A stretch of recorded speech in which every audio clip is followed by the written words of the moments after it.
Waterworks building, packet room. Morning, continuing. I read the folded sheet first. It was a transfer document, a record of the packet's movement between nodes.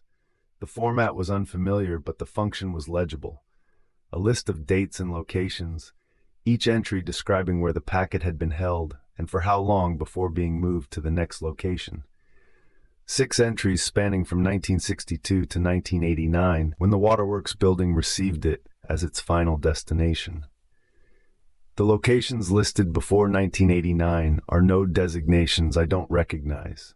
Not crescent nodes, not the named nodes like Rook, not anything from the southern node grid map I can match.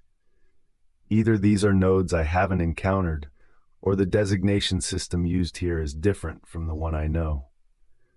The transfer document confirms one thing clearly. The packet was compiled in 1962 at the location of first observation, then moved through 6 different archive sites over 27 years before ending up here.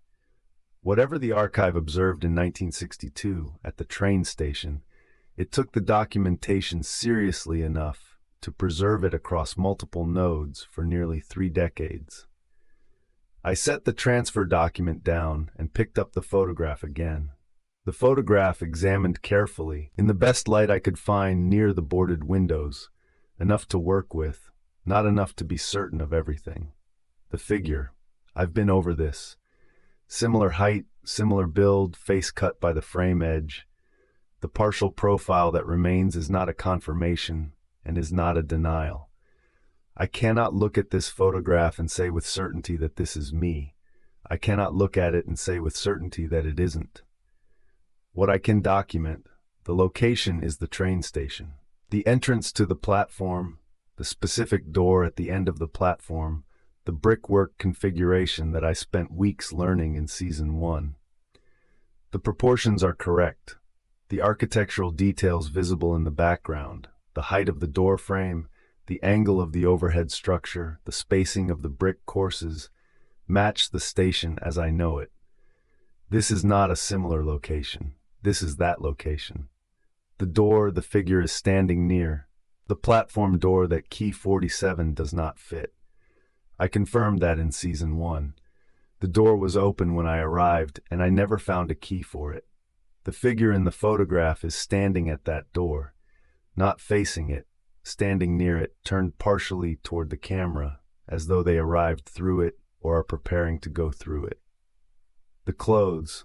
The jacket is a style from the period, consistent with early 1960s tailoring. The cut of the trousers matches. The shoes match. Either the figure dressed for the period, or this photograph shows someone who was actually there in 1962. Those are the only options. The date stamp on the reverse is a standard archival format used by several documentation systems in the mid-20th century. I have no reason to doubt it. I set the photograph down. Hannah had been standing near the shelving, giving me space to work. She said, "What does the transfer document say?" I told her. 6 locations over 27 years. Final destination here. She said, "It was important enough to keep moving. They didn't store it at origin and leave it." I said, which means different nodes agreed it was significant. This wasn't one person's judgment. Multiple locations received it and passed it on. She said case 7 was a consensus. I said I still can't confirm the figure is me. She said, "No, but the archive filed it under your case number." I didn't have a response to that. I tried the other packets. I want to document this carefully because the experience was unlike anything I've encountered in the archive system before. The first packet I attempted, the cord binding came loose easily, too easily, the same mechanical give as the case 7 packet. But when I began to fold back the oilcloth, the material resisted, not in the way that stiff or aged material resists handling, in the way that a door resists when something is holding it from the other side. Pressure against my movement, even, sustained, directional. I applied more force. The resistance increased proportionally. I wasn't damaging the oilcloth. There was no tearing, no structural failure. The material simply would not open further than it had. I took out the device, held it near the packet, baseline. No change from ambient. The device was not responding to this packet at all, not elevated, not suppressed. The packet is present in the room and the device is indifferent to it. I tried a second packet further along the shelf, same result.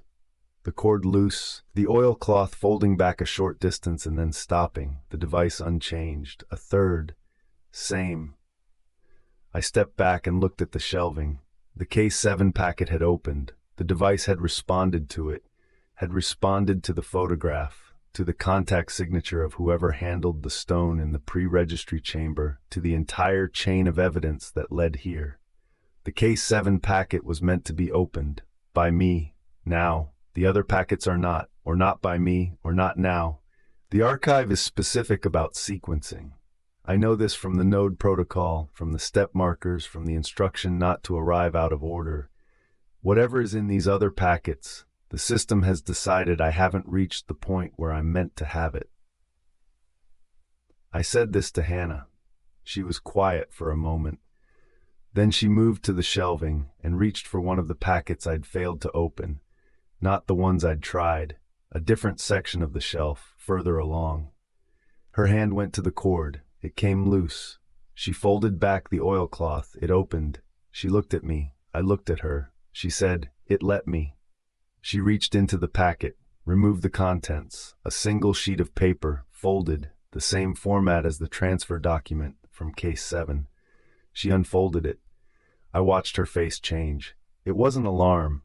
It was something quieter than alarm, the expression of someone finding something they had half expected and had hoped not to find. She read the sheet. She read it twice. Then she folded it again and held it in both hands and looked at the middle distance for a moment. I said, "Hannah." She looked at me. I said, "What does it say?" She looked at the folded sheet in her hands, at me, back at the sheet. She said, "It's addressed to me." I said, "From who?" She turned the sheet over and showed me the outside of the fold. Handwriting I didn't recognize at first. Then I looked more carefully, the proportion of the letters, the particular way certain characters were formed. It was her handwriting. She said quietly, "It's from me." I said, "When?" She said, "I don't know. I don't remember writing this." She looked at the fold again, at her own handwriting on the outside. "But I know my own hand." I said, "What does it say inside?" She looked at me for a long moment, the folded sheet in both hands. She said, "It says, 'Do not show this to them yet.'" She paused, and then my initial, H. I looked at the sheet, at her hands holding it, at her face. She said, "I wrote myself a note telling me not to show you something, and I don't remember writing it, and I don't know what the something is."